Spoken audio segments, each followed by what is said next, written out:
ഒരു ഉദാഹരണം പറഞ്ഞാൽ ഫൈറ്റ് ക്ലബ് എന്ന സിനിമയും മിസ്റ്റർ റോബോട്ട് എന്ന വെബ് സീരീസും മിക്സ് ചെയ്ത് എങ്ങനെ ഉണ്ടാവും? അതാണ് ഈ സിനിമ.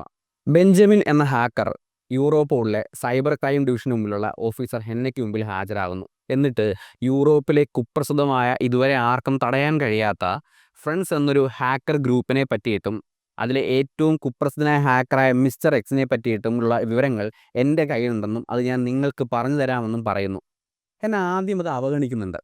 പക്ഷേ ഈ വിവരം നിങ്ങളോട് പറഞ്ഞില്ലെങ്കിൽ, നിങ്ങളെനിക്ക് പ്രൊട്ടക്ഷൻ തന്നില്ലെങ്കിൽ എന്നെ മിസ്റ്റർ എക്സും ഫ്രണ്ട്സ് ഗ്രൂപ്പും കൊല്ലുമെന്ന് പറയുന്നതോടെ ബെഞ്ചമിൻ്റെ വാക്കുകൾ കേൾക്കാൻ എന്നെ തയ്യാറാകുന്നു. അവിടുന്ന് അങ്ങോട്ട് ട്വിസ്റ്റുകളുടെ ഒരു മലവെള്ളപ്പാച്ചിലാണ്. ലിറ്ററലി ഒരിക്കലും പ്രേക്ഷകൻ എന്ത് ചിന്തിക്കുന്നു അല്ലെങ്കിൽ അടുത്ത മൊമെൻ്റ് എന്താകുമെന്ന് കൺക്ലൂഡ് ചെയ്യുന്നതിന് മുമ്പേ ആ പ്ലോട്ട് അവർ ചേഞ്ച് ചെയ്യും. 2014 റിലീസ് ചെയ്ത ജർമ്മൻ ടെക്നോ ത്രില്ലറായ ഹു ആം ഐ എന്ന സിനിമയെ പറ്റിയാണ് ഞാൻ പറഞ്ഞത്.